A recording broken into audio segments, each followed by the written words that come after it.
WalletMax is an inclusive, AI-powered, human-centric startup that rewards sustainable businesses and retail shoppers for making a positive climate impact. Their platform helps support financial wellness, climate action, and social inclusion to create a sustainable market and build financially successful communities. CET envisions a world that has embraced and advanced just and resilient climate solutions. Our mission is to innovate, implement, and scale the environmental solutions that communities need to thrive.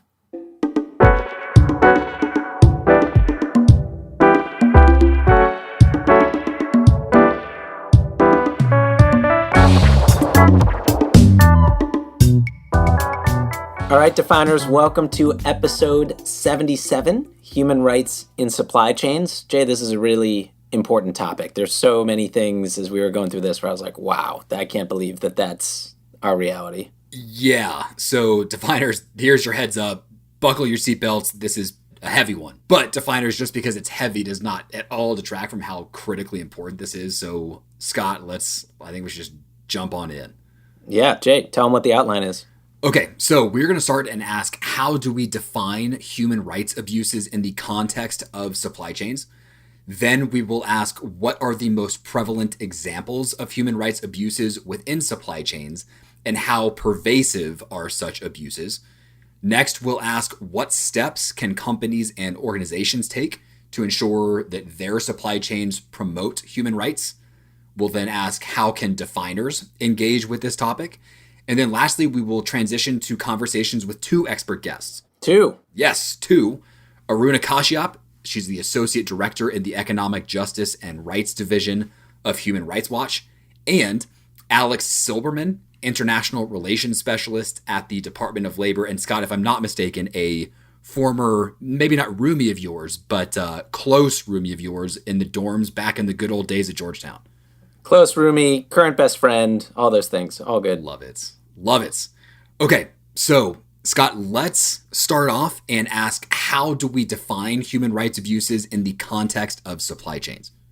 All right, Jade, let's first talk the supply chains portion of what you just asked. So supply chains, they're often complex global networks made up of the full value chain. We're talking manufacturers, raw material suppliers, distributors, retailers, you name it. And similar to the environmental costs of manufacturing and production that we talk so much about, many of the products that we use also have a social cost. We're mainly talking social sustainability today. And while we rely on these networks to provide the goods and services we use each day, within all of this complexity, there's impacts on peoples and communities, including, unfortunately, human rights abuses that can occur at any point across the value chain. And as we will get into within this episode, there are some industries that have been plagued with human rights issues more than others due to the nature of their supply chains. So, with supply chains covered, thank you, Scott, let's talk about the human rights component of this topic.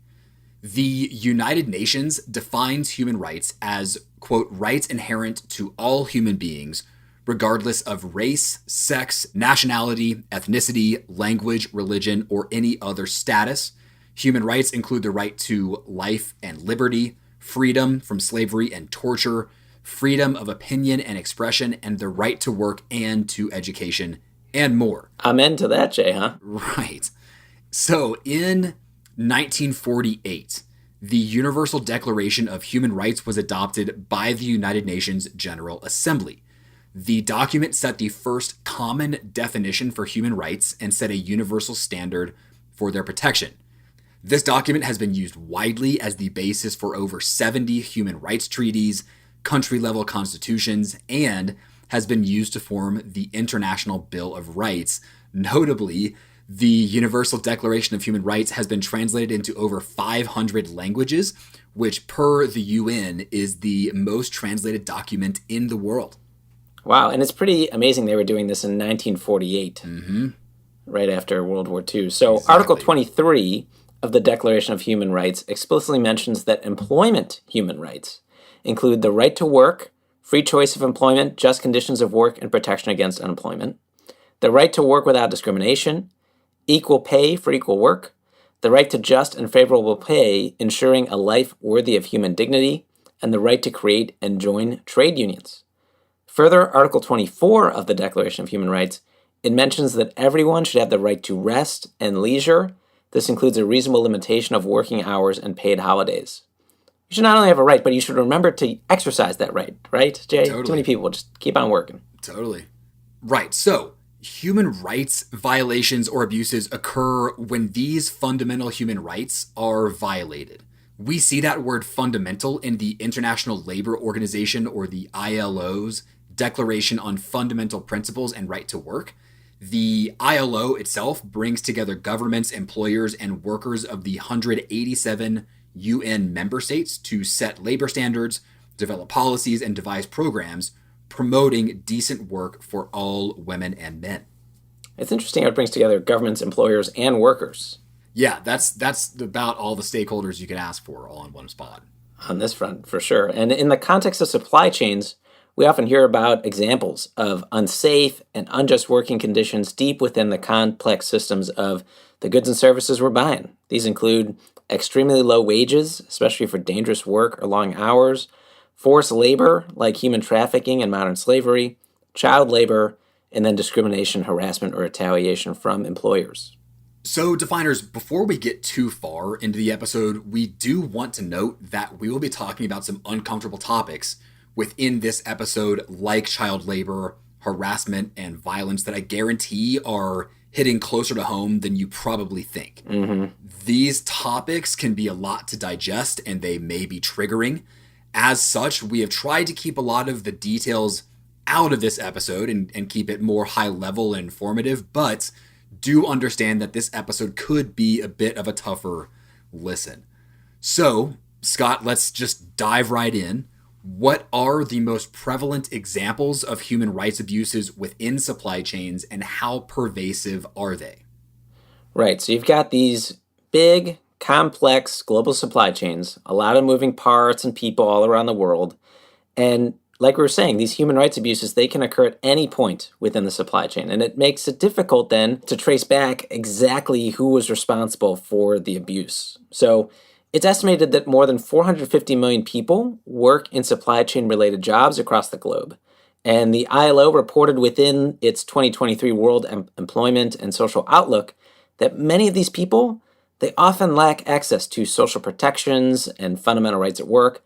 And when workers are harmed, they often lack access to systems to report them or access to legal protections to remedy them. Minority groups like women, migrant workers, children, and those in low-income areas, well, they're the most susceptible to these abuses and likely to lack these basic social protections. And what's even more unfortunate is that this lack of protection has been made worse in some areas due to the COVID-19 pandemic, and some industries have actually seen a rise in human rights abuses since the pandemic began. While we won't be able to cover detailed descriptions of all the different human rights abuses that can be seen, in this section we will focus on some of the most common violations, those being unsafe working conditions, forced labor, low wages, and child labor.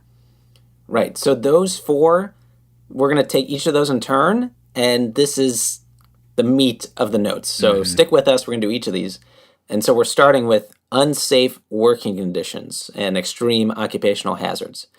These can include working without adequate protections and in adverse conditions, especially in dangerous jobs, like those that work with chemicals and at major heights. It can also apply to the mental toll that roles can take on employees without proper health services. And while some jobs are inherently dangerous or risky, human rights abuses occur when injury protections are lacking or when the health and safety of employees is not taken into consideration, jeopardizing the physical security, health, well-being, and sometimes the life of employees. It's estimated that 2.7 million workers die from occupational accidents due to unsafe working conditions and work-related diseases each year. On top of that, 374 million workers across the world experience a non-fatal work accident each year. And it's crazy, that's every year, Jay. Hundreds of millions of people. I think that that's an unfortunately great stat to convey the scope of this problem, right? And it's only probably going to get worse from here, Scott. Sorry. Totally. And I'm sure that number is probably underreported because I'm sure there's a lot of people that just don't bother to report, or they're like, I'll fight through it. So along that line of unsafe working conditions comes a very tough story.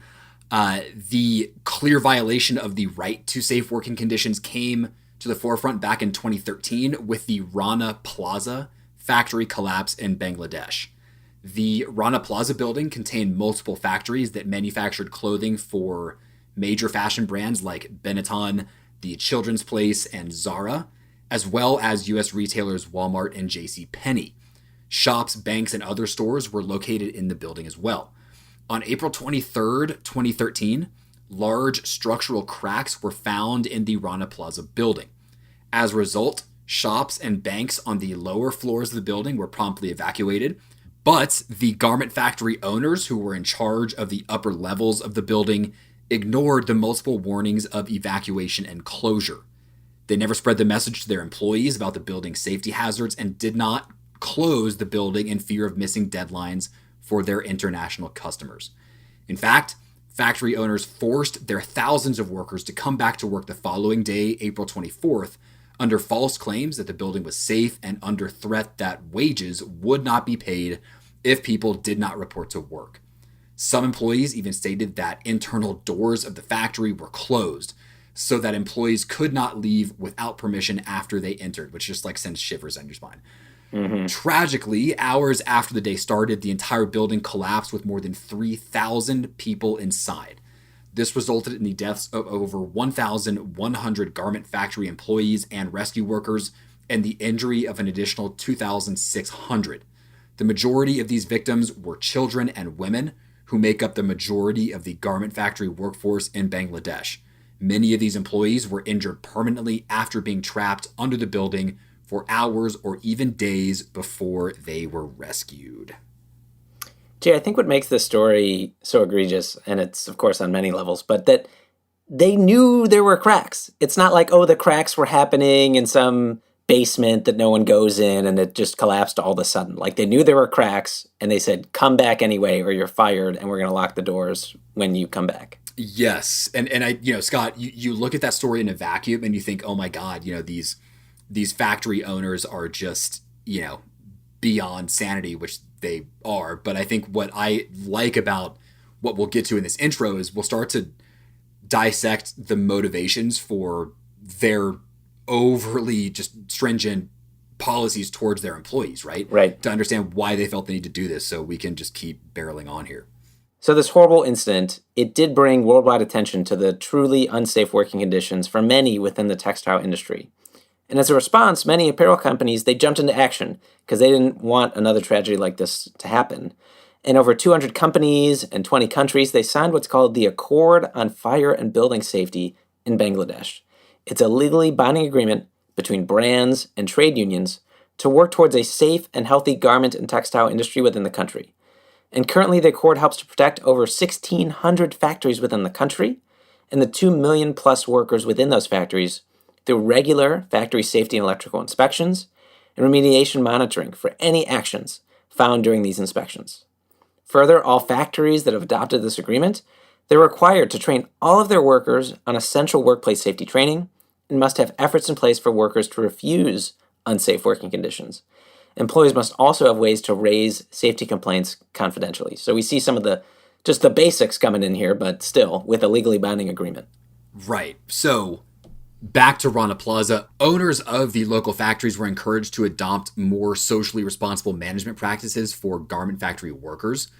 In the aftermath of the building collapse we just talked about, murder charges were brought against nearly 40 individuals that were connected to factory management and ownership of the Rana Plaza building. However, even as of 2023, none of these owners have been convicted of a crime. Yes, certainly a lack of accountability here, but this April, Jay, it marked 10 years since the Rana Plaza incident, and survivors of the collapse, they're still suffering. Of those workers who were involved in the collapse, more than half remain unemployed due to the severity of their disabilities. Further, of those still working within factories in Bangladesh, many do not feel their working conditions are adequate, even with all the changes we just talked about, Jay. And while the Accord on Fire and Building Safety has made great progress in updating and modernizing some factory regulations, many garment workers are still underpaid. They can be harassed if they join labor unions. And on the factory owner side, well, they continue to face pressure from the consumer brand companies to meet strict production deadlines. That goes back, Jay, to why we were seeing some of this behavior. Yeah. And while many companies have signed on to the Accord and other similar protection schemes for their supply chains, many large multinationals sourcing from countries like Bangladesh, but also others like Pakistan, have not gone the extra mile to look that deep into their supply chain and really endorse these mitigation frameworks. So, definers, as you will see, many of these human rights abuses don't take place in a silo. Unsafe working conditions are often the baseline violation that occurs alongside other human rights abuses, like the one we will turn to next, forced labor, which is a form of modern slavery. Forced labor can be defined as work that is performed involuntarily and under the menace of any penalty. Typically, those under forced labor are coerced to complete work through the use of intimidation and violence. The key word within this definition is involuntary, meaning that the workers have not consented to the work at hand, and many do not have the freedom to leave their employment freely if that is their wish. We saw this with the Rana Plaza disaster we mentioned, where employees were forced back into unsafe working conditions under threat that they would be fired or not paid. According to the latest global estimates of modern slavery, 2022, from the International Labor Association, it's estimated that 27.6 million people worldwide are experiencing forced labor. And it's important to note that forced labor occurs in nearly every country across the globe, regardless of income level. In fact, recent research from the ILO suggests that there is a large presence of forced labor in high-income areas as well. You know, Scott, I remember as we were doing the research for this episode, I kept thinking okay, maybe that's most countries of the world, but the U.S. is probably exempt from that. No. At least I had hoped at the time. And we'll talk about it in the child labor section as well. The U.S. definitely not exempt. Yes. I just remember thinking, as we're researching this, that image was slowly, cracking and then ultimately just shattering as we're just continuing to do this research, right? Right. So, all right. So that was a helpful stat, Scott. And to piggyback on that, forced labor within supply chains is often found within the raw material sourcing like agriculture and manufacturing, domestic labor and construction industries. In fact, about 13% of all adult forced labor occurs within the agriculture sector, from workers being forced to harvest fruits and vegetables all day in the hot sun with no breaks and little to no pay, to the migrant fishers who may be trapped on boats for weeks at a time. Yeah, the stuff that takes place on the high seas, Jay, it's really not okay. But it's going to be a whole thing. But the countries facing the highest rates of modern slavery, they include North Korea, Eritrea, Saudi Arabia, Afghanistan, and Kuwait. Kind of like you were saying, Jay, maybe it's in those countries only, but of course it's not. Yeah. And many of these countries have little protection for human and workers' rights and are often home to larger populations of migrant and refugee workers than other countries. And other countries reckon with less stable political environments or in major conflicts that increase the likelihood of human rights violations.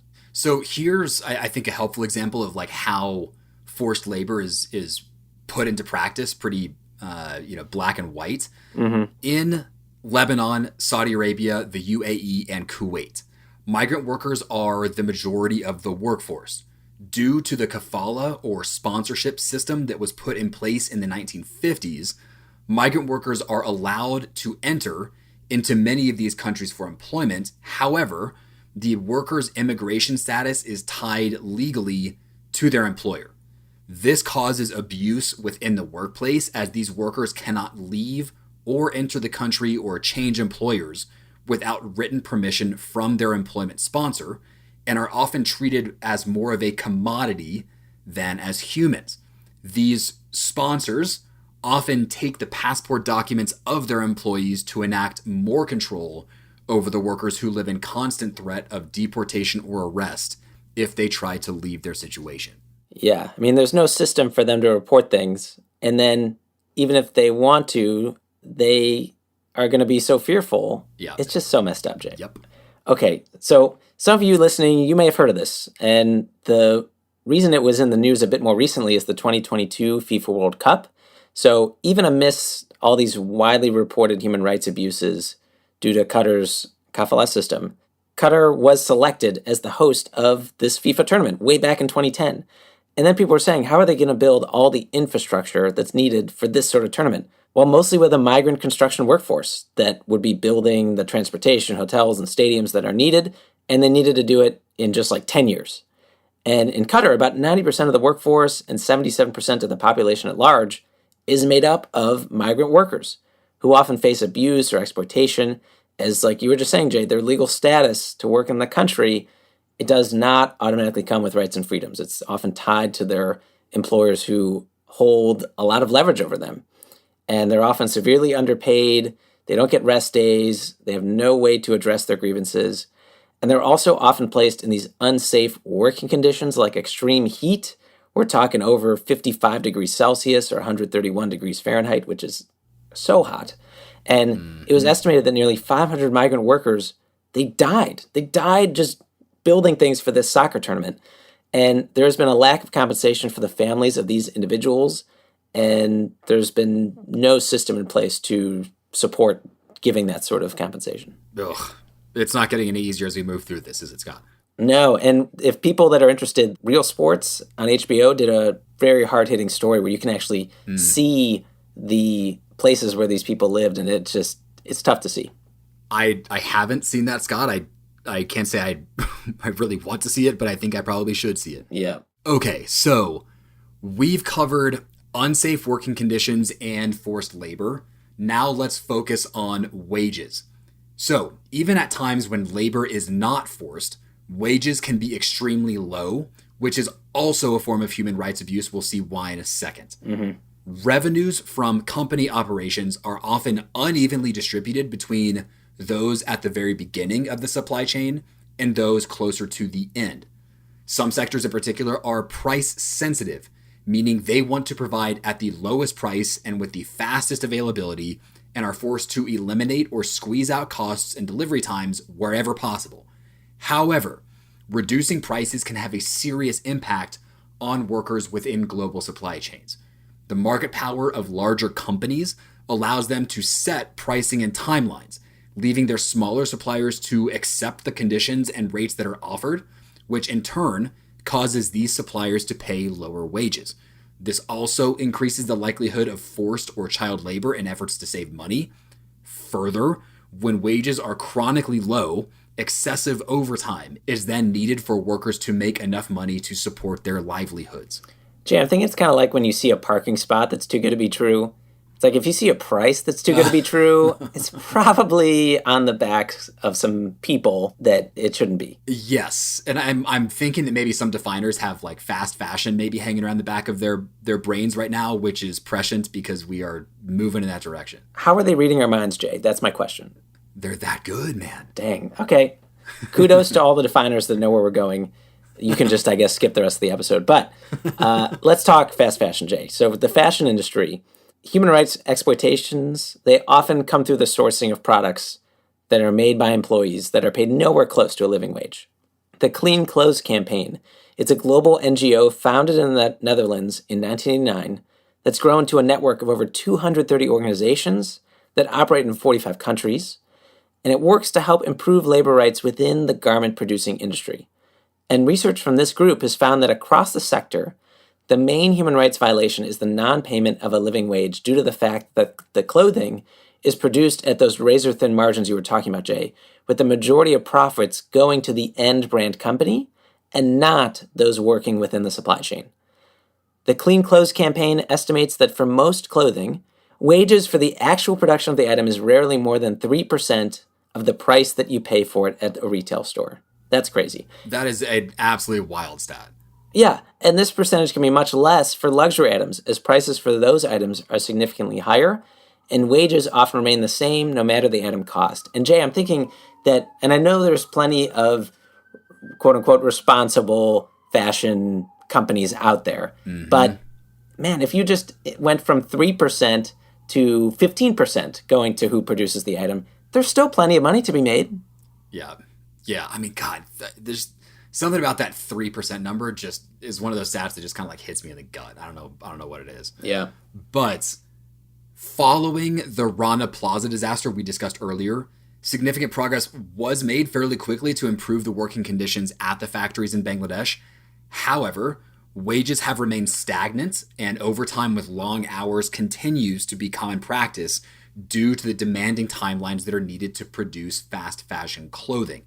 In fact, in 2018, many of the factory workers in the country only had salaries of about 60 to 90 bucks each month. These probably pretty obviously are far from estimated living wages in Bangladesh. Notably, it is often not the end business or brand that actually sets the wages at supplier factories, as many of these are just contract factories that the larger multinational brands just buy from. Some big brand companies are making efforts to improve wages within their supply chain, but often it is up to the individual factory owners and local governments to set minimum and living wage rates. So it can be difficult for the final brand companies to have any true direct influence on wages at their contract factories. Scott, I'm just going back to your very first line in this episode of just how complex these systems are. You can't just point to a company and say, flip and fix it, because oftentimes it's more complicated than that. Yeah. But for definers that are interested in sustainable apparel specifically, go ahead and check out episode 18. Right, Jay, because the further that you go back into the supply chain, the harder it is for that brand to influence it. Not to give them an excuse, but it's the case.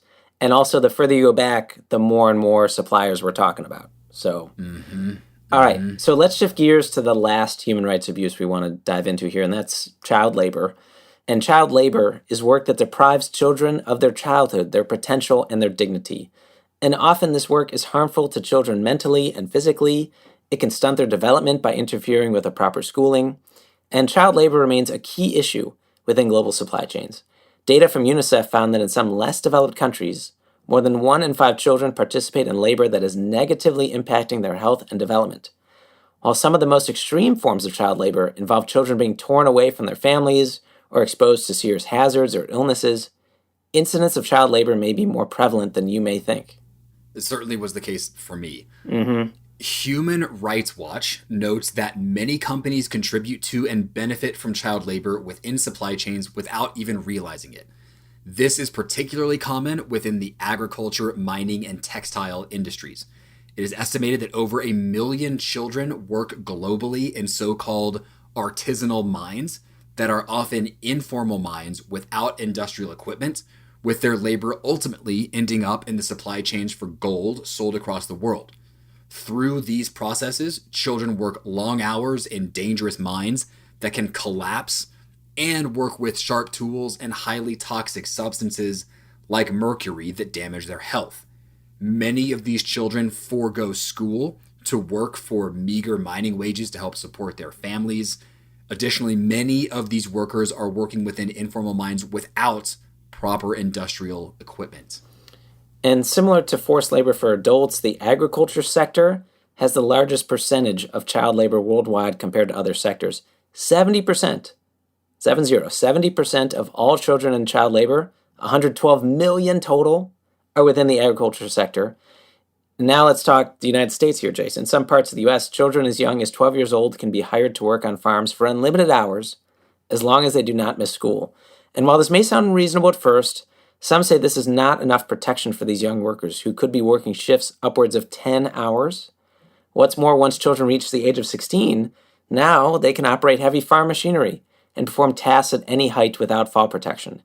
These rules and requirements within the agricultural sector don't match the labor requirements for children in other sectors of the U.S., making agriculture and child labor a major supply chain concern. Right. So let's stay locally, Scott. In the U.S., you might be surprised to learn, as I most certainly was, that for children under the age of 12, it is legal to work in the difficult and often hazardous tobacco fields as long as it's outside school hours. In fact, there are reports of extremely hazardous child labor in the U.S. from children working in tobacco farming in Kentucky, Tennessee, Virginia, and North Carolina. Ultimately, tobacco produced with child labor can enter the supply chain for companies like Altria Group, British American Tobacco, Philip Morris International, and others. These children are often exposed to nicotine, pesticides, and other hazardous material through their work, and are also working upwards of 50 hours each week in harsh conditions with dangerous tools and machinery, under 12 years old. Yeah. Some students also report missing or not enrolling in school to work on tobacco farms as they need the wages to support their families.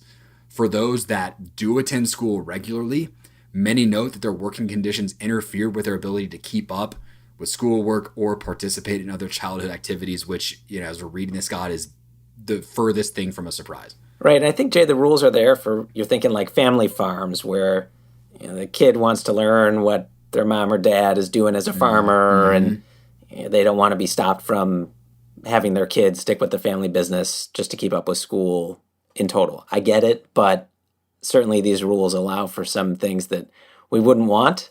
And we'll link to the 2014 Human Rights Watch report that highlights the stories that Jay was talking about of children working in these farms, because it's a very in-depth investigation, complete with interviews, photos, and policy recommendations that could be interesting to some of you definers.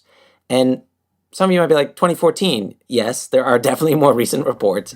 There was actually a long-form New York Times Magazine article from this month, September 2023, that has just a harrowing account of a 14-year-old migrant from Guatemala working as an overnight janitor in a Purdue Farms plant in Virginia, where he was trying to clean out a piece of equipment in the deboning area, and someone turned on the equipment, didn't see he was in there. His arm got totally maimed, and from there it was like, okay, this child was not supposed to be in here. How are we going to deal with this injury that occurred?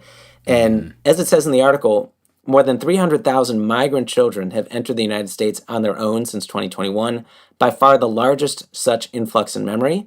Most have ended up working full-time, fueling a resurgence in child labor not seen in a century, with children living far from their parents and working illegally in all 50 states. And Jay, this influx, apparently it was because of a rule change where children, they were less likely to be sent home. So then families in South America, Central America were like, well, let's just send the kids and have them make money and send it home. But man, talk about a repercussion of a rule that was trying to be more humane to children, but then it had this effect of more children making this journey and working when they shouldn't. Yeah, I mean, goodness. Okay. Child labor, check. Yeah. Let's now transition and maybe get a little bit more proactive, Scott. Yes. Let's pull ourselves up out of here, yeah. Yes. What steps can companies and organizations take to ensure their supply chains promote human rights? So, to start, businesses at all levels can uphold the established guiding principles for business and human rights from the United Nations. This framework helps businesses implement the United Nations, quote, protect, respect, and remedy framework that establishes guiding principles as a global standard to prevent and address human rights abuses within business activities. There's also the U.S. Department of Labor's, or DOL, Bureau of International Labor Affairs, that has developed a program called Comply Chain. This program has created a set of good practices that help companies create a social compliance system or improve upon their existing system. The goal is to help businesses navigate the legal, moral, and public relations risks of labor exploitation in global supply chains. And the program details 8 key steps that businesses can take toward a social compliance system. They are engage stakeholders, assess risks and impacts, develop a code of conduct, communicate and train across the supply chain, monitor compliance, remediate violations, independent review, report performance and engagement. And we link to a DOL website in the show notes at sustainabilitydefined.com, and that has more info on each of the 8 steps I just mentioned. And Jay, man, I wish we were interviewing someone from Department of Labor that could talk to us more about Comply Chain. Definers, do we have a guest for you? Oh, and Jay, for episode 74, we talk about transparency for those that want to dig deeper in that way as well. Excellent.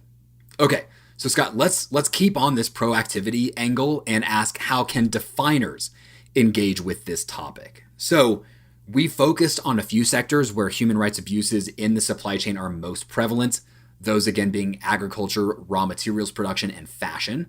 So, Scott, we pose to you, what can we do as individuals to engage on this topic within these sectors?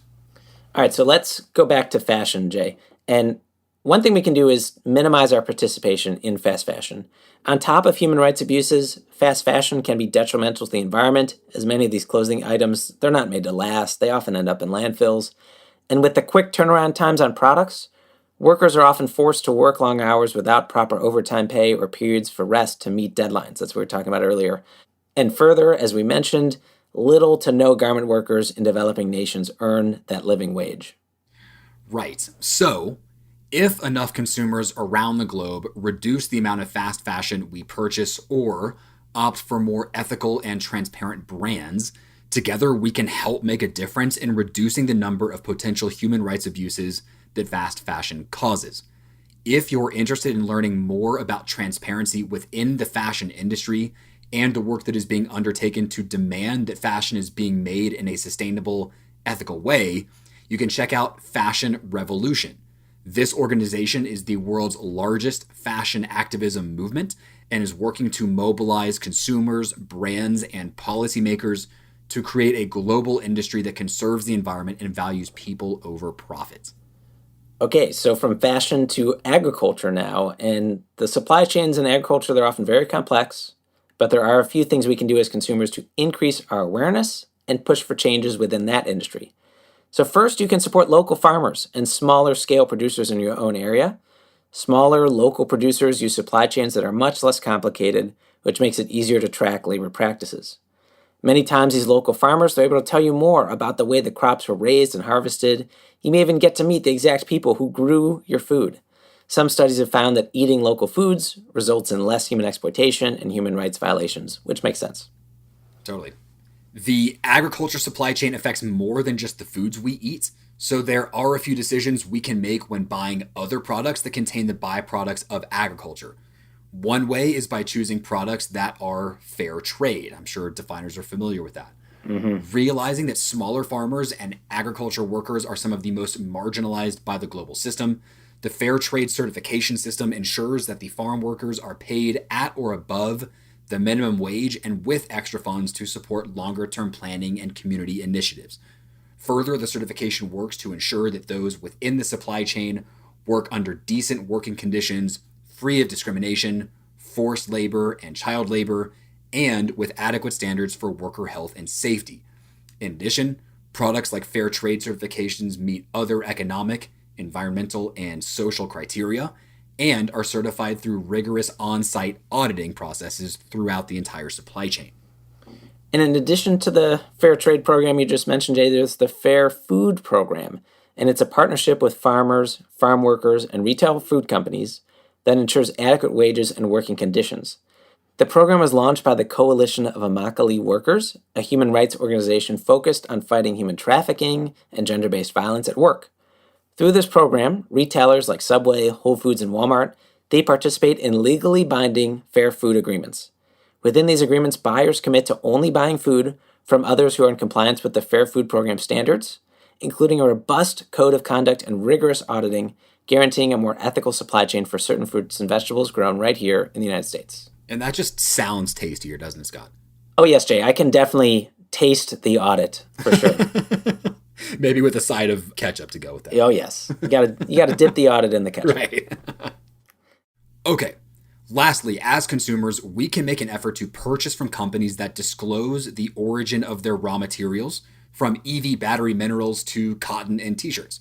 Further, we can purchase from companies that participate in responsible sourcing initiatives where possible. Transparency in global supply chains is the first critical step to reducing instances of human rights violations. When brands are transparent, it adds credibility to their concern for the issues and it shows their commitment to accountability. And I think it's something that, Scott, the average consumer can actually feel when they see it. For sure. And one more thing, it's important to recognize here that much of these abuses are beyond our ability to control as consumers. It's just the reality. Corporate action is critical and needed. And while we cannot always directly improve conditions for the workers, there are ways that consumers can advocate for business and regulatory practices that make a difference. Consumers can use their voices to demand for human rights within corporate supply chains and call for the robust practices from the companies they frequent. Consumer advocacy through petitions, boycotts, and social media are some steps that we can take to get companies to change their practices and for governments to take policy action towards improving human rights conditions within their supply chains. That is the intro, Jay. I hope the definers feel like they have a good grasp of this really big, important issue that unfortunately is just impacting hundreds of millions of people around the world. But there's more to discuss, and we've got two people here that are trying to make a difference and know their stuff. So I think please stick around. I think it's going to be great. Right. So first, Scott will be speaking with Aruna Kashyap, the Associate Director in the Economic Justice and Rights Division at Human Rights Watch, where her work focuses on corporate accountability and human rights, especially in global supply chains. For those unfamiliar, Human Rights Watch, or HRW, is an international organization that investigates and reports on human rights abuses across the globe, and it has completed extensive research on human rights violations, not just within supply chains, but in all instances. So, before joining the Economic Justice and Rights Division, Aruna worked with the Women's Rights Division of HRW. Aruna's research and advocacy for the organization has spanned different countries, including Afghanistan, Bangladesh, Cambodia, India, Myanmar, and Nepal. It has covered diverse topics ranging from labor rights, social protection, violence against women, and access to healthcare. She has spearheaded international and regional advocacy for new binding and non-binding international standards governing corporations. As a lawyer, she has a background in strategic litigation, on economic, social, and cultural rights, commercial contracting, and experience with criminal, contractual, and tort law frameworks. Previously, she litigated in India and got her law degree at the National Law School of India University in Bangalore. Next, we'll hear from Alex Silberman, an international relations specialist with the U.S. Department of Labor's Bureau of International Labor Affairs, where he works in the Office of Child Labor, Forced Labor, and Human Trafficking. Alex leads research on labor exploitation to inform DOL's International Child Labor and Forced Labor reports, including research on critical mineral and energy supply chains. Prior to joining the Department of Labor, Alex led TERA, an ethical migrant worker recruitment company that enabled workers to travel and work abroad safely. Alex previously managed research and projects for CFAR across the Middle East, Afghanistan, East Africa, Southeast Asia, and Europe. So Alex is a recognized subject matter expert on migration and forced labor, and he has delivered projects on these topics for a range of stakeholders, including the European Commission, the International Organization for Migration, the Global Fund to End Modern Slavery, the Coca-Cola Company, and the Macquarie Foundation. Alex received his bachelor's degree and master's of public policy from Georgetown University, hello, Hoya Saxo, and a certificate from the Institute for the Study of International Migration. I have a very impressive friend, Jay.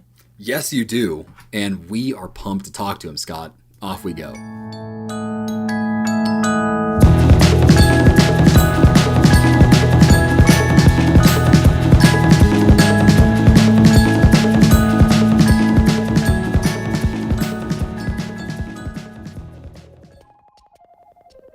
Are you looking to learn more about how you can make a positive impact on the environment and your community?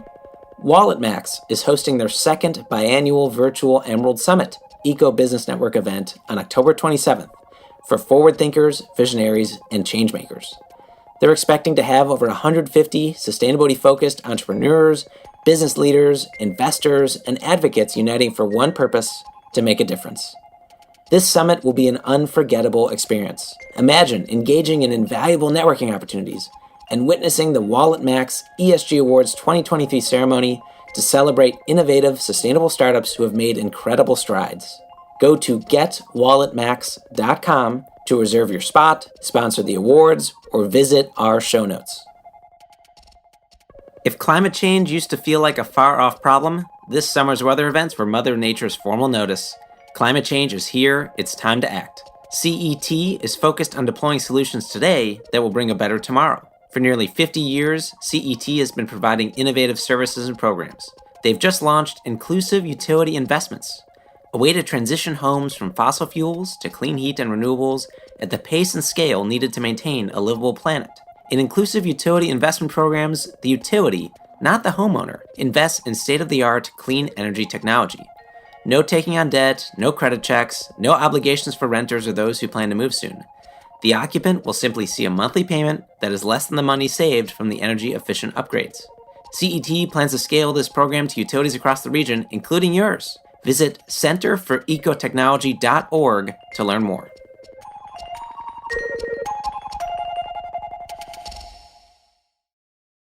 All right, definers, welcome to the interview portion of our episode on human rights within supply chains. We are so excited to be joined by an expert guest in this topic by the name of Aruna Kashyap. She is the Associate Director on Corporate Accountability in the Economic Justice and Rights Division at Human Rights Watch, joining us from all the way overseas in London. Aruna, thank you so much for making time later in your day to join us. Thank you for having me on the show. I'm excited to discuss human rights and global supply chains with your listeners. Yes, but first, what is your favorite fish and chips place? Let's just get that out of the way for those listeners that want to know where to go in London. Ooh, I'm going to play the diversity card and say I'm vegetarian. Nice. Oh, Nice. nice. Fair enough. I can tell you where you want to go get a nice dosa in London, which is a fantastic South Indian pancake, if that helps. Where do we go? Taste of India in East Ham, or you can go to this place called Chettinad in North London. Very good dosas. Fantastic. And Aruna, I have to ask if you've been to a Dishoom yet. I have to imagine you have. I absolutely have been to Dishoom. Oh, I my love gosh. Dishoom. Yeah. The greatest. Okay, well, we'll come back to maybe London cuisine at the end of our conversation. But Aruna, let's start with a quick background on Human Rights Watch, and then we'll touch on your personal background as well to set the scene for our listeners. So, could you please give us a quick introduction to Human Rights Watch for those who might not know much about the organization? For example, what are the core functions of Human Rights Watch, and what does your role entail there? So Human Rights Watch, we're an international non-governmental organization, and we have about 600 people. We are spread across 50 countries. And the way we do our work is we identify, research, and expose human rights abuses. And then we try to create international human rights standards and laws and regulations to curb those abuses, by which we mean, for example, we could have researchers organized by countries or regional divisions, and we have researchers organized by thematic divisions. So, for example, I work in the Economic Justice and Rights Division, but I have colleagues working on children's rights, women's rights, the rights of lesbian, gay, and bisexual trans people. So we have a number of different colleagues focused on different things. And my work for the organization looks at how companies should respect human rights in their operations, either in their own operations in the country or their operations globally. So whether they're respecting labor rights standards, whether they're respecting environmental standards. So that's the kind of work I do along with other colleagues in the organization. Yeah. And this sounds like super important work, a big undertaking for you to have to try to address. But can you tell us about your career trajectory? Because I imagine there might be some definers out there that say, wow, this is something so important, something I'd want to work on. Like me, you have your background in law. Can you tell us a bit about that background in law, what you did afterwards that maybe you've applied in your current work, and what drew you to Human Rights Watch? Yeah, so actually thinking back about this trajectory question, I realized that my law school actually played quite a formative role. So the courses I took, I remember this professor that we had who taught poverty law. I think it was called Law, Poverty and Development, that really sort of played a crucial role in the direction of my law courses and going forward, what I expressed an interest in. And then, so I felt passionately about social justice issues. And then, of course, I had my background in law, and I left after graduating from law school. I started litigating with a small nonprofit. My work there focused a lot on, cases of child sexual abuse, juvenile justice, but also sort of looking at strategic litigation around right to food, right to education, and so on. And then I was drawn to I was doing a lot of research for the litigation, but I was also interested in more research and policy overall. And that's how I started working for Human Rights Watch. I applied for a fellowship way back. And then since then, I've been, working for the organization in different capacities. And now I'm working with them full time.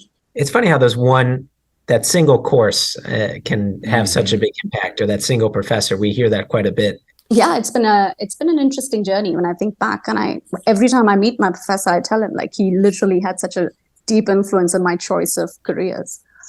Excellent. With that background on both your own career and that of Human Rights Watch, let's start talking about human rights within global supply chains. So no small topic, obviously. Yeah. So As we broke down with definers in the introduction to this episode, business supply chains are incredibly complex, they're very diverse, and they have a ton of stakeholders. So according to the International Labor Organization, or ILO, more than 450 million people work in supply chain related jobs. So could you tell us, Aruna, more about the landscape of supply chains and human rights across the globe? Perhaps everything from what you would maybe think of as a more developed supply chain to one that is perhaps more on the negative end of what you typically see.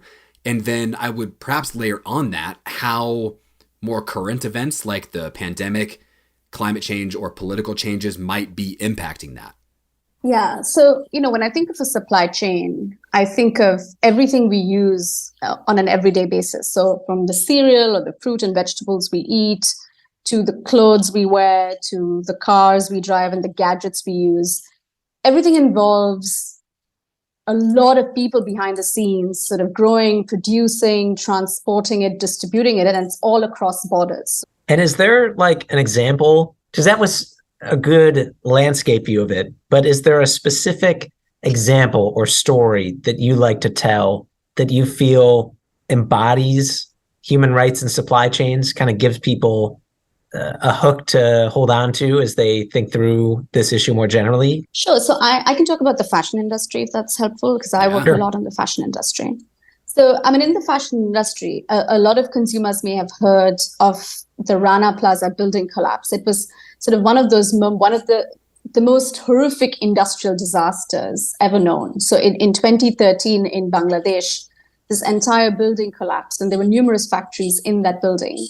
And thousands of workers, over 1,100 workers died, and over 2,000 workers were injured and continue to live with disability even today. And more recently, an independent union leader was murdered in Bangladesh. His name is Shahidul Islam. He had tried to intervene and try to help workers resolve a complaint about unpaid wages. Mm-hmm. And as he was leaving the factory, a gang sort of dragged him out and beat him unconscious, and he was declared dead in the hospital. And that's the other thing. So these are sort of the flashpoints of, and Bangladesh is not the only country where, there's violence or harassment against independent labor unions or sexual harassment in the workplace. So if you're looking at the garment industry, some of the most sort of protracted, pervasive problems across the board in many different countries, like production countries in Asia, in Latin America, are persistently low wages. So you will see a lot of campaigns for living wages for workers. There's threats and violence and harassment against independent labor organizers because they're seen as sort of troublemakers by a lot of factories. And that's a problematic view factory owners have. Not all of them, but many. And then sexual harassment at work tends to be another pervasive problem because the garment industry employs a lot of women. So these are some of the protracted, if you think of the garment industry, the fashion industry, these are some of the top issues that we are sort of focused on exposing and trying to bring about changes in. And this is tough to hear because I would imagine that people in the supply chains, especially if they're deep in there, they're not making a lot of money, they don't have a strong voice.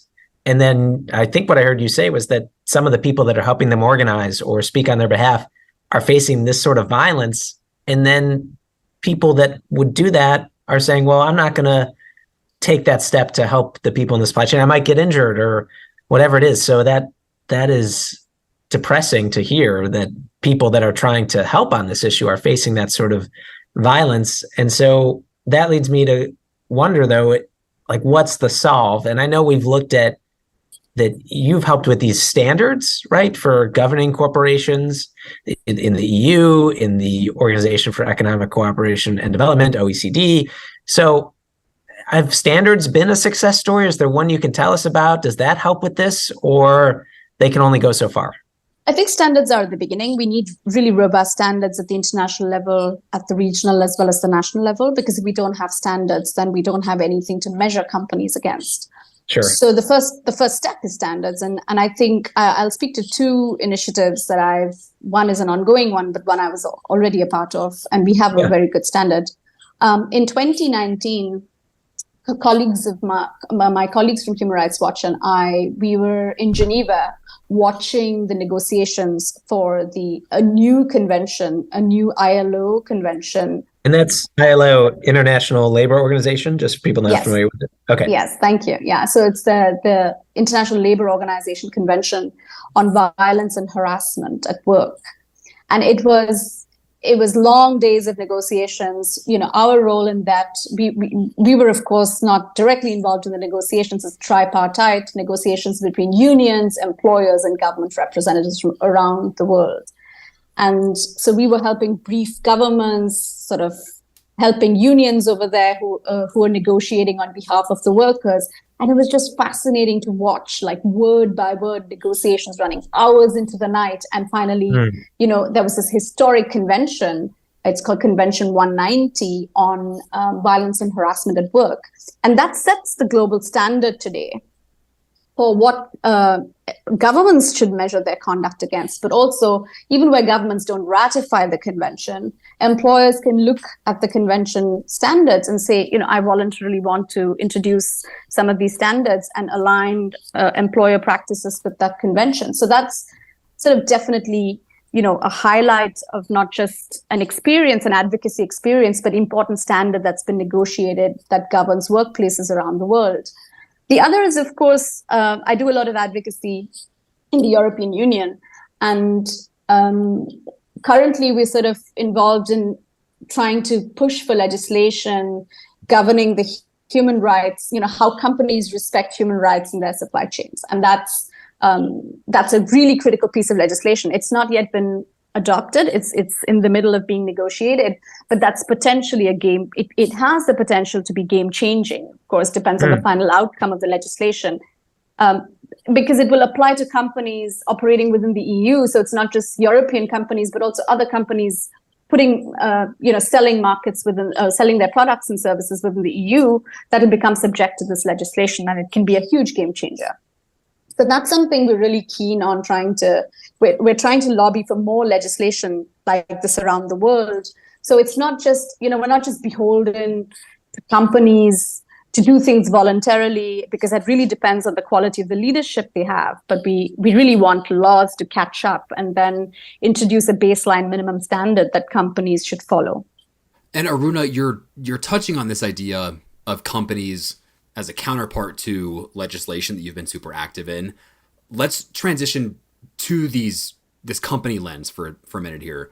I'm kind of putting this all together because I saw you even had a recent article kind of calling out Nike for some unpaid wages for Cambodian workers farther back in their supply chain, such that, even these brands that I think here in the US have positive reputations when it comes to social environmental justice, can still be at fault.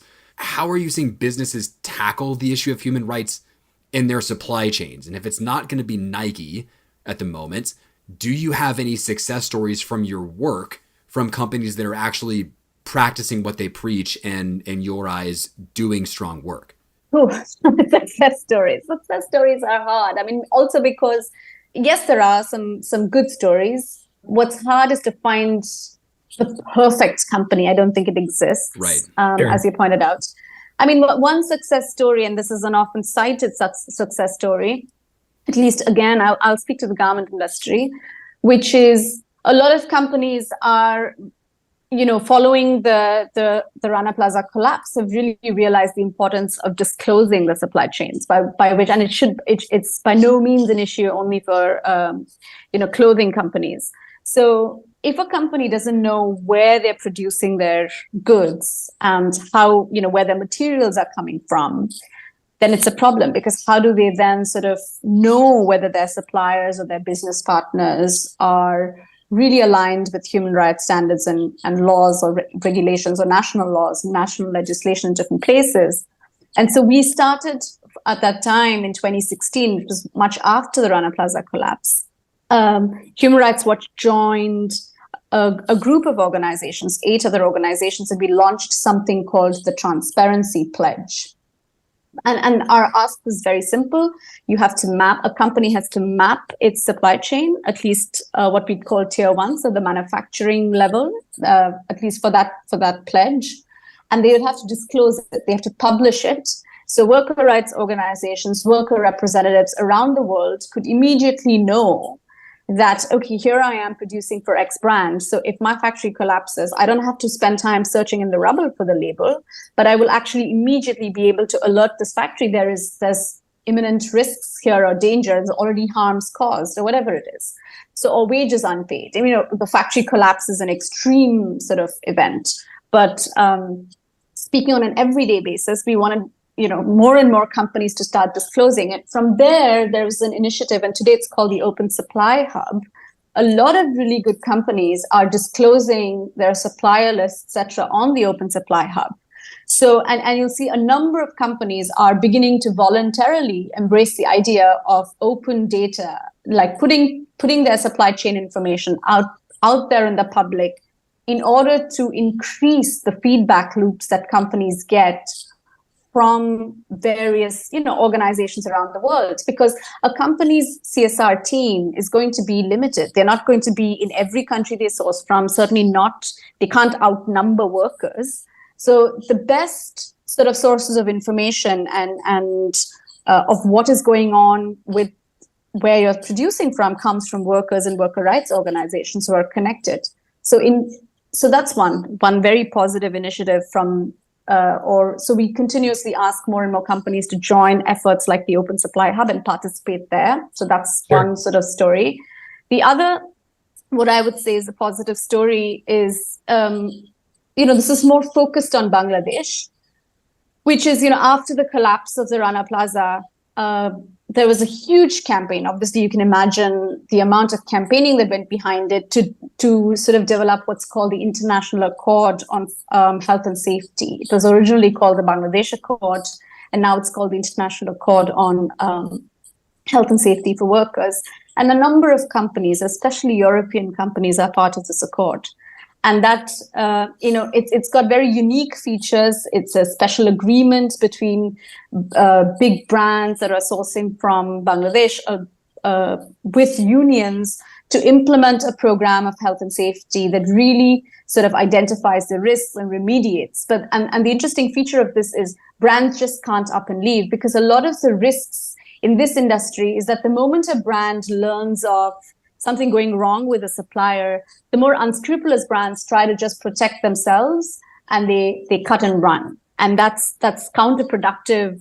That's counterproductive to improvements in the factory, right? We want the brand to exercise its leverage, work with the suppliers to improve the working conditions, and only leave if as a measure, what's legally is called the measure of last resort, which is you only leave if there's no possibility for improving the working conditions in the factory. Yeah.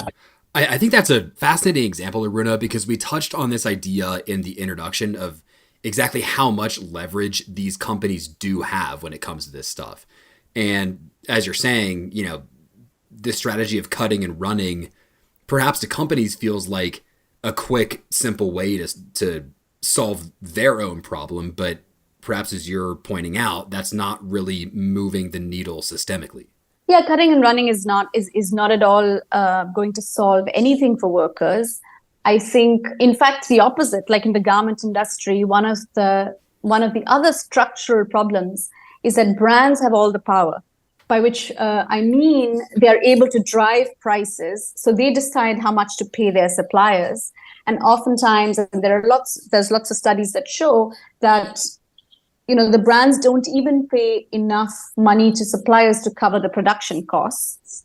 And that has a ripple effect on workers' rights. So, for example, when the minimum wage goes up, if brands don't increase the price to also enable the payment of the minimum wages, the supplier then is not able to pay the minimum wages, or they delay the payment of wages, or, there's all kinds of other problems in the factory. So the other example, we found is if a brand changes its order last minute, let's say the designer or the brand's purchasing team has placed an order for a jacket, they say, oh, we don't want the zip to be of X design, we want it to look like this or that, and they change the design around last minute. then it doesn't leave the factory with enough time to produce it, and then they start to either cut corners in production. So they'll send it out to unauthorized production, or they keep workers over time, which is the other thing, because it's cheaper. So those are the types of issues that brands directly contribute to. So what we want to see laws do is to regulate brands and their own business conduct, and how they sort of make sure they're being fair business partners and showing a commitment to human rights, not just in policy and rhetoric, but actually in their business models and what they're doing. So their oversight of the supply chain is not just outsourced to other parties, but they're sort of they're owning it internally.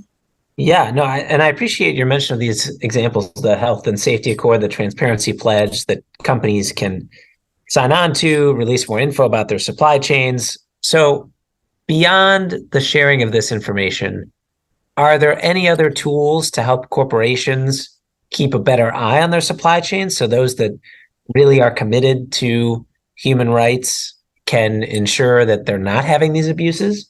And are there any tools general consumer can leverage to help keep these corporations accountable and see what's really going on?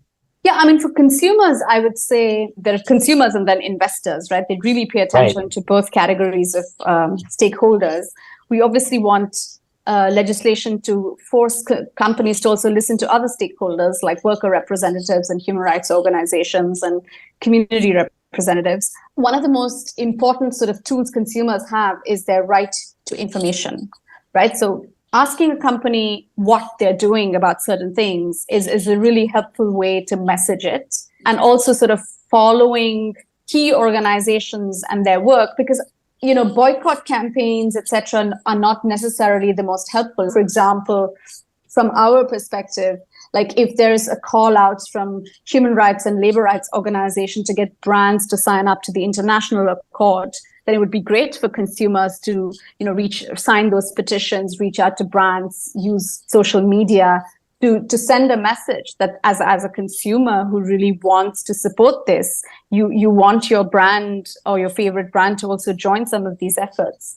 The other thing is consumers can easily sort of tweet and use social media to get their favorite brand or company to join efforts like the Open Supply Hub. So these are some very small things that consumers can do, but I would frame this as a right to information. In some countries like Norway, so it's not really sort of in the US, consumers can also, for example, now file a right to information application asking a company more information about its sustainability practices. So where there's legislation that's evolving in that direction, it'd be great. And I think consumers to join those kinds of efforts in the US or other countries to lobby for such right to information to be expanded so they can ask for information about a company's sustainability practices would be a really useful tool for consumers to use. Yeah. No, and we always try to ask our interviewees about what our definers, our listeners can do. So that's a couple good ones there. If there's any others you want to mention, please do. But I also imagine there might be some definers that are out there that work for businesses, even if they're a small business, make things and want to know more about the supply chains from what they're buying. Are there any tools for them that they should consider to better keep track of their own supply chains? Yeah. I mean, first of all, in countries where there is legislation, obviously businesses in some ways don't have a choice but to get ahead of the legislation. Yeah. And to get ahead of the legislation, one of the sort of best ways to do it, to sort of identify what the key human rights problems are in their supply chain, to expand who they're speaking to. And in sort of technical legal parlance, it's called stakeholder consultation. One of the things any company can be doing and doing really well is to sort of go out there, identify stakeholders, not just international human rights NGOs, but sort of labor unions, worker rights organizations in the countries where they're producing or manufacturing or whatever their operation looks like, to get feedback from them about the key risks and problems that they're likely to encounter and what they can do to take the best preventative steps. That's the first. And then, of course, no one company is always going to be able to influence 100% of the time all of the labor or working conditions or other human rights problems. So they'll have to collaborate with like-minded companies. And that kind of collaboration is also enabled only when they know who else is producing or sourcing from the same place. So again, sort of joining places, mapping and disclosing the supply chain unleashes the power of collaboration. So definitely that kind of mapping and disclosure would also help all kinds of companies, including small and medium and large companies. And that's a very basic step I think any company on the sustainability journey should undertake. Totally. No, stakeholder consultation, collaboration, this sort of mapping, it makes total sense. Can I jump in and give you like a bit on what a company should not do as well? Yeah, please. Okay. Companies sometimes put all of their eggs in one basket, and it's this tool that's called social audit or a certification, which is there are a lot of these private inspections of work sites, and they issue these reports, and these are confidential reports that are wrapped up and handed over only to the company and the supplier, and it's a very, very opaque industry, and so companies that put too much faith and use only social audits or certifications to kind of get confidence about the human rights practices in the supply chain, I think will find themselves a bit surprised. It's not the best, it's not the only tool, and they need to expand the number of things they're doing to monitor their supply chain. No, that all makes sense. And I wonder if we can ask you, I mean, one of the things that we did an episode on was eco-anxiety, and just with climate change, it can be so overwhelming, you get depressed. And I imagine your job must be a roller coaster where sometimes you're like, wow, I made this transparency tool and I'm getting companies to take part and they're giving so much more information. This is great. And then you hear these other stories of people that are not being paid fairly for their work, being harassed in so many different ways. I mean, how do you keep up the good fight? How do you keep going in the face of all that and not get so overwhelmed by this huge problem that you're working on day in and day out? Okay, so this is where I think I take my worker rights bit quite seriously and implement it in my life. So I do take vacations. Yes. So go on a holiday. Yes.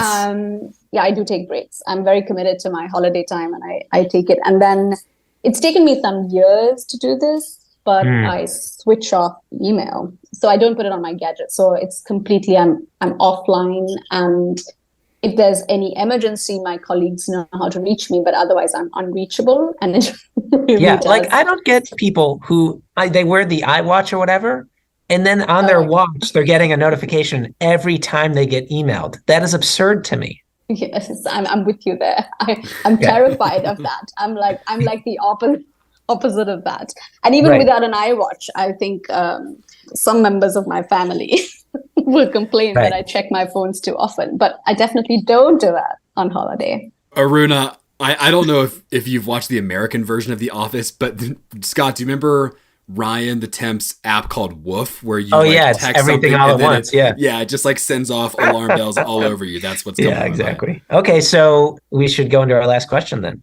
Excellent. So Aruna, let's say we are all together with a group of people. We're eating at Dishoom in Shoreditch. We've got some fantastic plates in front of us, and this is a pretty engaged group on this topic. And at the same time, folks there might not know a ton about human rights in supply chains. So if someone at this table were to bring up this topic, Aruna, we might ask you, what would one party fact be about human rights in supply chains that we could share over the dinner table? Something quantitative that would help this person internalize how massive of an issue this is.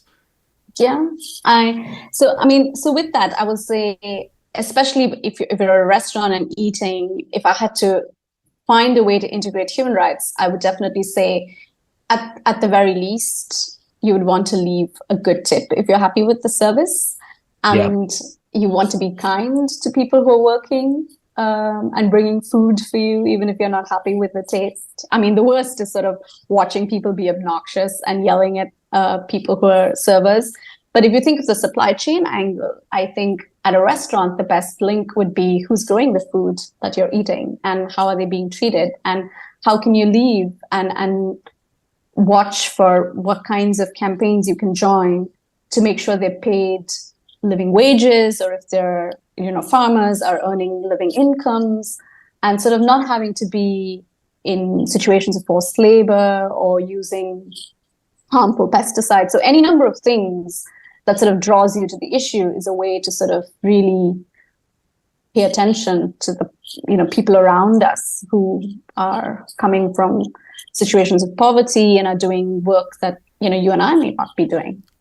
Aruna, I think that's a fantastic way to bring this full circle to your earlier point that these supply chains are all around us, whether it's the ringing iWatch on our phone to the food that's being served on our plate. I mean, it's everywhere. So we want to take this moment to thank you for helping us break down this huge and very difficult topic.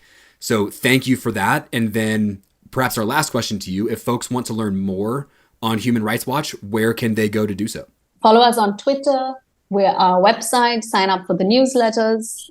Those are good ways to follow the work of Human Rights Watch. Excellent. Well, Aruna, thank you so much for bringing your wisdom and experience to this conversation. We are very excited to help promote your incredibly important work. So thank you again. We look forward to seeing what you do in the future. Thank you. Thank you for having me on the show. And I'm looking forward to more of your episodes. Thanks, Aruna.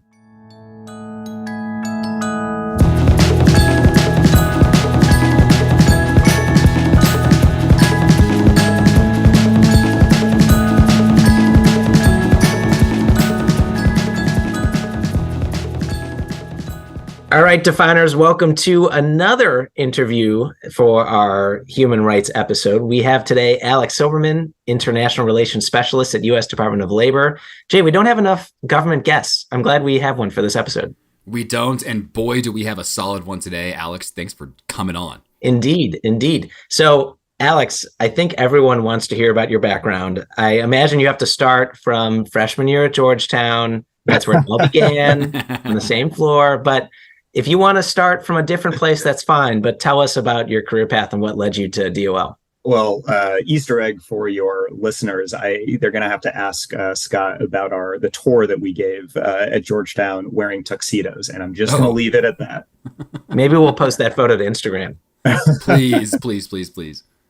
But no, I want to just start by thank both of you for having me here for such an important conversation. I'm a longtime listener. I'm a big fan of the podcast and of bad jokes. So really appreciate the invitation. You're perfect. Go on. Well, if you want me to talk a little about my background, I guess I've always been a little jealous of people who knew exactly what they wanted to do in life. So when I was younger, I really had no clue what I wanted to do other than I wanted to do something social impact related. And after college, I somehow found my way into a job working for Georgetown University's campus in Doha, Qatar. And that was really where I kind of found my professional identity. While I was working and I was living there, I saw firsthand some of the realities of Qatar's migrant workers. One of my good friends was born and raised in Doha, and he took me around to some of the migrant worker camps. And I remember walking through these camps and, you're seeing rooms that sleep 12 people in one tiny room. And I remember some of the emotions, as we walked by some of these facilities, that they have no ventilation and they're overcrowded and they're not well cleaned. And I was meeting people from Sri Lanka, India, Nepal, Bangladesh, other places where these men were away from their families and really had to work in miserable conditions in order to support their families. The problem that I learned was that employers didn't always hold up their ends of the bargain. So I met migrant workers that hadn't been paid in months and were living in debt bondage and were really just desperate to go home.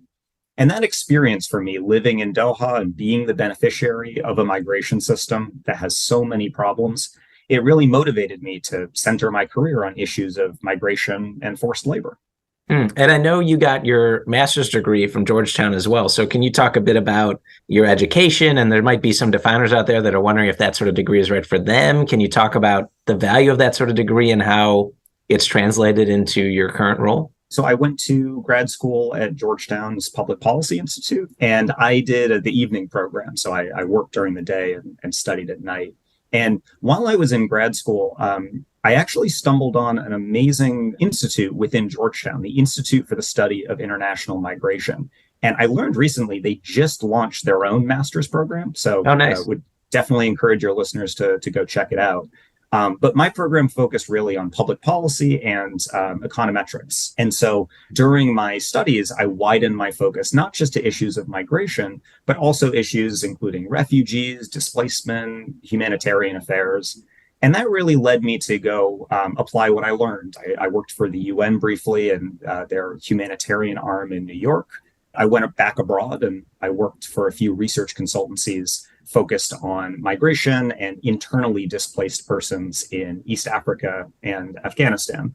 And then, as Scott, as you know, I found a real home working for a company called CFAR, which is a really unique social enterprise that works pretty much exactly on the topics that I care the most about: migration, displacement, social inclusion, and topics like that. And my time there, I kind of did two main things. At first, I led research on migration and forced labor. So, for example, we conducted the largest study on migrant domestic workers in Southeast Asia at the time, which was a really cool project to be a part of. And then later, I pivoted and I went more operational. And I had the opportunity to head up an ethical recruitment agency that CFAR was incubating. So we operated in Uttar Pradesh, which is one of India's highest migrant sending states. And the purpose of this ethical recruitment agency was to help protect migrant workers from debt bondage and forced labor, while at the same time strengthening social compliance for our private sector partners. Excellent. Well, let's also not sell short your spreadsheet skills, Alex. I do love a good spreadsheet. All right. Well, before we get too nuanced into Excel formulas, Alex, which I could probably talk to you for too long about as well, let's talk about human rights and supply chains at the Department of Labor, where you are currently. So much of what the Department of Labor does in this area is around research and raising public awareness. So could you tell us more about this research and perhaps share any notable stats from recent researches? I'd be happy to. So I work for the Department of Labor's Bureau of International Labor Affairs, ILAB, as we call it. ILAB's mission is to strengthen global labor standards, enforce labor commitments among trading partners, promote racial and gender equity, and combat international child labor, forced labor, and human trafficking. So basically, ILAB is the lead government agency for exactly the kinds of topics and challenges that I'm passionate about. And at ILAB, one of our main strategies is to promote supply chain transparency and traceability. These are tools that help companies to identify and mitigate risks of child labor and forced labor in their supply chains. But to do that effectively, you need research. So my office at DOL publishes 3 research reports on international child labor and forced labor. And while each of these reports have a different mandate, if you take them together, they really document the current state of child labor and forced labor around the world. And Alex, are you required to put those out? We are mandated to put these reports out. So I can kind of run through the 3 reports. We have an annual findings on the worst forms of child labor report, and that's mandated under the Trade and Development Act of 2000. So this report assesses the efforts of 131 U.S. trade beneficiary countries and territories to address child labor. And one of the cool things about this report is it includes over 2,000 suggested actions to help specific countries and territories eliminate child labor. We also have a list of products produced by forced or indentured child labor. And this is mandated under an executive order. And its purpose is to help ensure that U.S. federal agencies do not procure goods made by forced or indentured child labor. And the report I'll probably talk the most about today is our list of goods produced by child labor or forced labor, which we publish every 2 years. And exactly as you mentioned, Scott, it's mandated by the Trafficking Victims Protection Reauthorization Act. And the purpose of this report is to raise public awareness and to promote efforts to address child labor and forced labor. Excellent. And I'm sure, Alex, there's phenomenal data resources in all 3 of these reports. Quickly, but before we perhaps discuss more nuanced topics of these reports, how can listeners find more about this research via the DOL Sweat and Toil app or perhaps other DOL resources? Well, all of our reports and tools are publicly available on our website. So your listeners should just go over to dol.gov. We paid for them in a sense, so that's fair. Your taxpayer dollars at work. Exactly. Yes. And to fulfill that mission, exactly as you mentioned, you can access all of our reports on our website. We really encourage people to check out the Sweat and Toil app that you mentioned. So the Sweat and Toil app takes thousands of pages of our research and it translates them into a simple, easy to access interface with some pretty great data visualizations. And it just aims to make our research digestible for all audiences. So that's all on our website. I'd also just plug that we have the Better Trade tool on our website. And this is something pretty neat. This integrates our research on child labor and forced labor with international trade data. So it really helps you see which high-risk goods are coming into the US with the goal of informing strategic sourcing priorities for companies and regulators and other stakeholders. Do you know why they call it the Sweat and Toil app? Of course, because our mandate is to work on child labor and forced labor and be goods that are produced with the sweat and toil of child laborers and forced laborers. Okay. And then the supply chain tool. So we talked about this in the introduction, resource for private sector businesses to address child and forced labor within their supply chains. Could you tell us a bit more about this and if there's any other DOL tools you want to mention for businesses? So our office is mandated to work with the private sector with the goal of helping them to address child labor and forced labor in their supply chains. And supply chain is one of the main ways we do this work. Supply chain is the US government's set of best practices to help companies establish or improve their worker-driven social compliance systems. One of the things I like about supply chain, and it's a little unique relative to the other suite of tools that are out there, is that it's targeted to a bunch of different users. So supply chain is great to help companies adapt to evolving social compliance regulations right here in the US and abroad, but it also helps industry groups to support their members to implement effective due diligence. So this sort of tool, is this required? To what extent is your work driven by what Congress is requiring of you? And to what extent are you engaging stakeholders saying, hey, I wish you would make this tool or do this research to help us with advancing human rights and supply chains? It's a great question, Scott. And our work is fundamentally centered on our mandates. But a few years ago, Congress actually expanded the mandate for our list of goods produced by child labor or forced labor. So they amended our authorization to include, to the extent possible, goods made with inputs produced with child labor or forced labor. So not just the goods made directly with child labor, but goods that contain component parts. And so for the first time, last year's list included 10 downstream goods that we identified through supply chain research that are connected with child labor or forced labor in their component materials.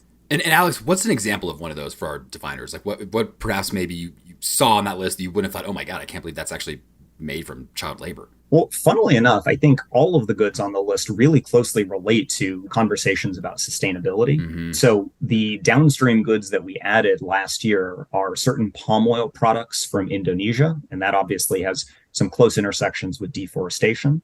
Lithium-ion batteries made in China and solar products from China were also added to the list. And if you'll let me kind of deep dive into solar products just as an example. You want to shine a light on that, Alex? Is that what you're saying? Exactly, Scott. So there's significant research showing how Uyghurs and other mostly Muslim minorities are forced to work in the Xinjiang region of China. These workers are under constant threat. They're forced to live in dormitories or internment camps. They're subjected to constant surveillance and abusive working conditions, and their passports are confiscated. So they really have no way to leave their employer or their country. Many of these workers are forced to work in factories that produce polysilicon, which is one of the most commonly used materials to make solar panels. Your listeners might be surprised to learn that nearly half of the world's polysilicon comes from Xinjiang. But maybe just as important, China produces more than 90% of the intermediate solar goods like ingots and wafers that are made from polysilicon.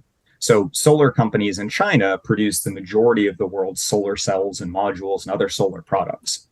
So putting all this together through our supply chain research, DOL added ingots, wafers, solar cells, and solar modules produced in China to our list of goods to raise awareness of their links to forced labor. Alex, excellent. I think those concrete examples just really bring home how close all of us are to products that are made from this type of very tragic stuff. So thanks for that.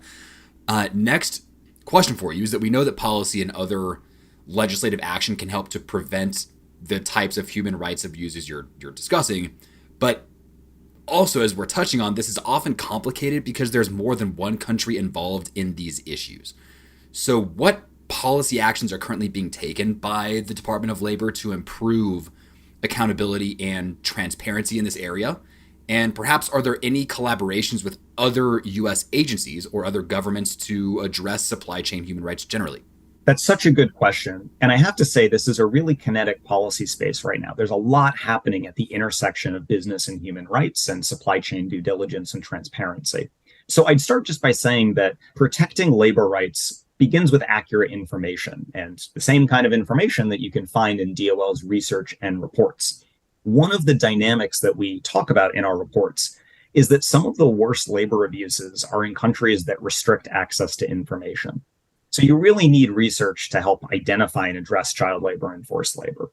But research is just one of the tools that we have to address these issues. We also fund technical assistance projects. We enforce the labor chapters of different trade agreements, and we advance labor standards through bilateral and multilateral fora. Going to your question about the interagency, we work very hard to share our research and our various policy work throughout the interagency. And that includes sharing our research with enforcement agencies with the goal of informing broader US government policies. So just to take one concrete example, my office sits on the Interagency Senior Policy Operating Group on procurement and supply chains. So we're working with other agencies in order to help make sure that the US government isn't procuring goods that are made with child labor or forced labor or their component parts.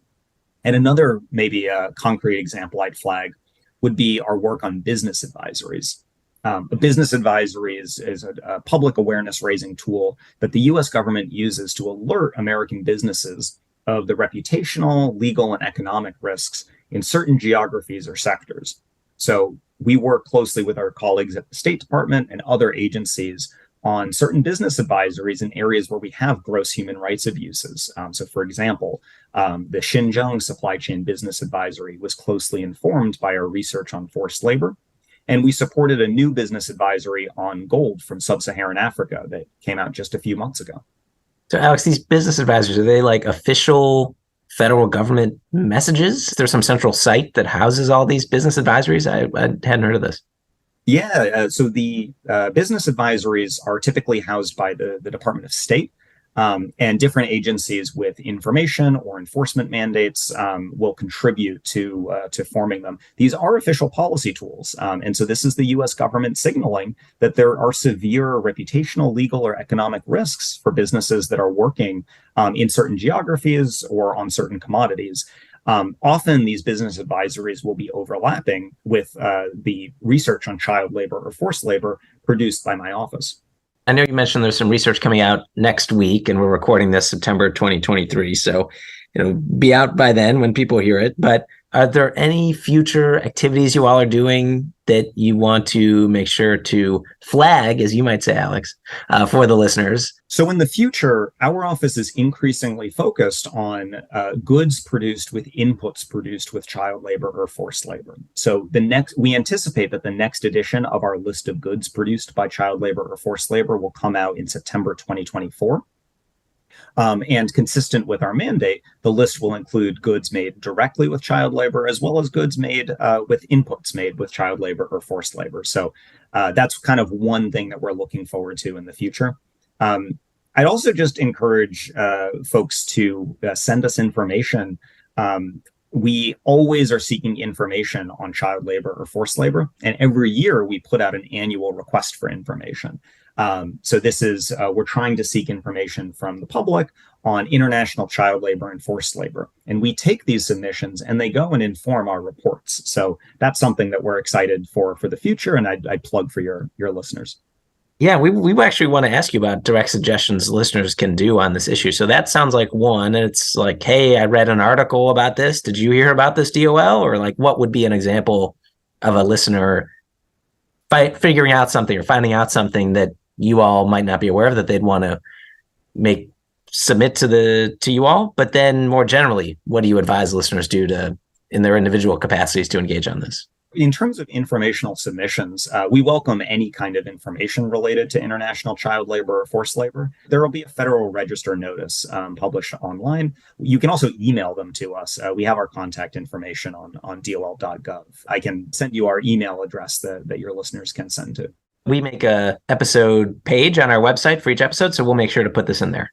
That sounds great. I'd also just flag that we'd love to hear from listeners on feedback on Comply Chain, both in terms of making the content on Comply Chain more relevant and more useful and more accessible, but then also to highlight other good practices and examples that aren't in Comply Chain right now. We're always looking for new examples of good practices in social compliance and due diligence. And then in terms of kind of other key actions that your listeners can take, access our reports and access our tools and be informed about child labor and forced labor. I think that's really the most important thing to start with.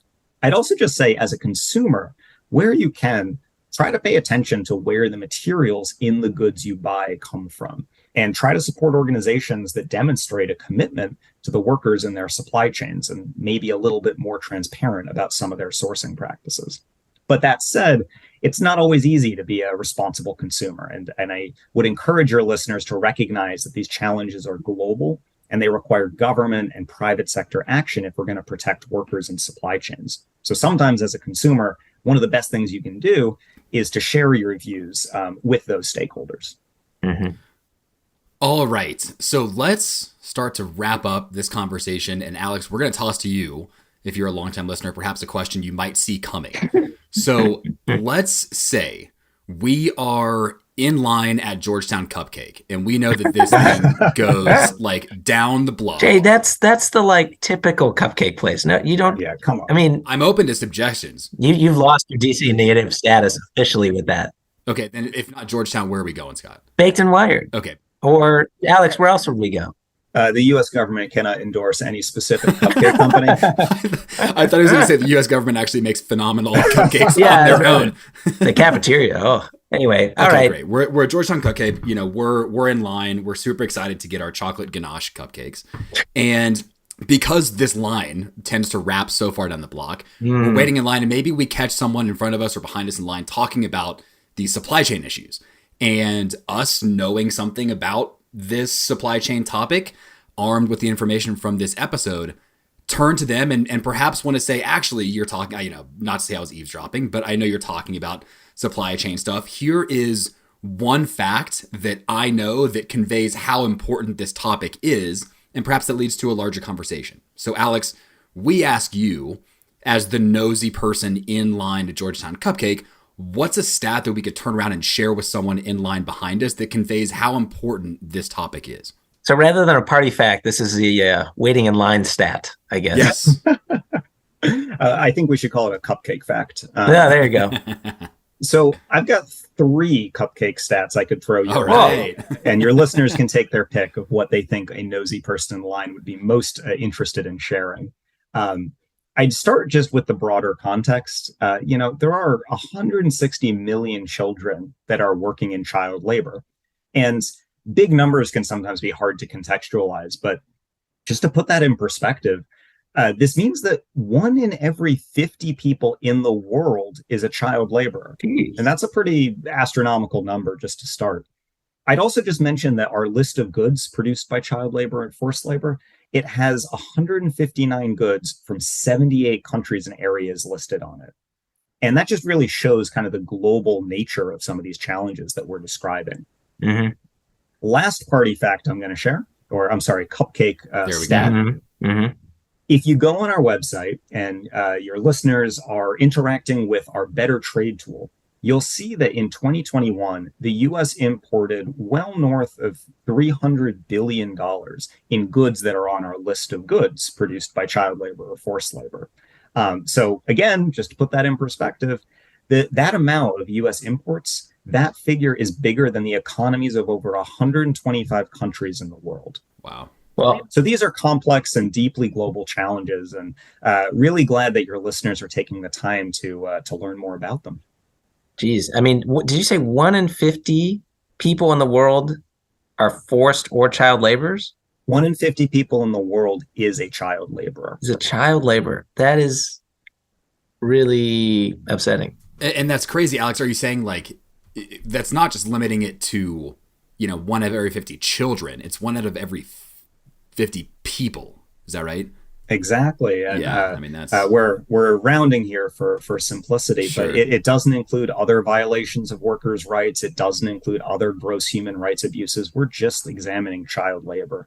So we all kind of have a role to play, including the private sector, including governments here and abroad, in addressing some of these issues.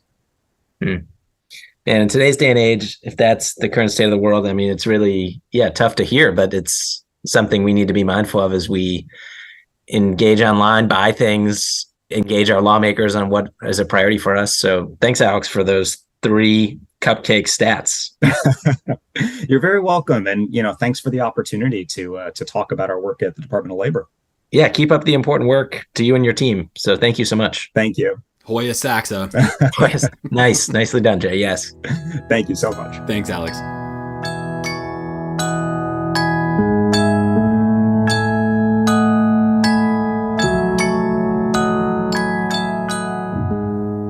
All right, Scott, we are fresh off of talking all about Georgetown cupcakes, and by golly, my stomach is rumbling. I might just hop on the next flight out to Georgetown, grab myself a cupcake, and just maybe kick back for a little bit. It's really not worth it, Jay. Or, Scott, what if you just want to jog down there for me and just mail me one? Do the calories apply to you or to me? Well, how many bites are you going to take out of it before you send it? All right, well, as we wrap up this episode, we would like to thank Taylor Price for her fantastic job of researching this very intense episode. For sure. Taylor, fantastic job. Thank you.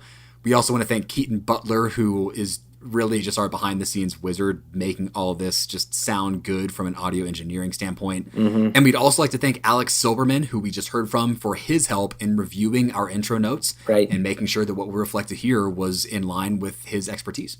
And, of course, we'd like to thank Square Peg, Round Hole, and Potions for the jams we play in this episode. Of course, we love the jams. What we don't love, Jay, is that we didn't get any reviews on iTunes. And, it's all good. It's just more like, I wish someone had written it so we could read it and give someone some props. But what we did get, Jay, is we got an email direct to us, which almost is better in a sense. Love it. It's, again, our email. We do read it. It's hosts, HOSTS, @sustainabilitydefined.com. We welcome your feedback there as well. And we got an email from Laura Fleming, and here's what she said. She says, I've been listening to your podcast since I was in an Executive Masters of Sustainability Leadership degree program at Arizona State University in 2020/2021. A fellow student shared your podcast with our EMSL cohort, and I've been a loyal listener ever since. It's high time that I wrote to thank you for all the research and time that your team puts into producing each episode. As an environmental sustainability manager for a K-12 school in Southern California, I frequently share facts that I've learned from your podcast with students. Our school is currently studying how and where to integrate climate literacy into our curriculum. Your recent Rare Earths podcast interview with Scott Dunn got my attention, as it seems like a way to use rare earths as a lens in a chemistry class, linking them to the clean energy transition. Thanks for your dedication to educating the masses about so many environmental sustainability issues and what we can do to affect change. Laura Fleming, Environmental Sustainability Manager, Polytechnic School in Pasadena, California. Laura! Just makes me feel good hearing that.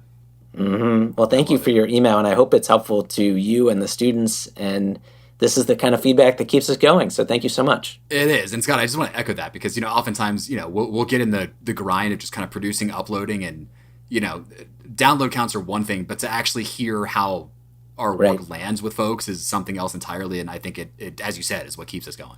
Yeah. All right, Jay. I think that about does it. You all stay sustainable out there. I'm Scott Breen. And I'm Jay Siegel. We will see you next time.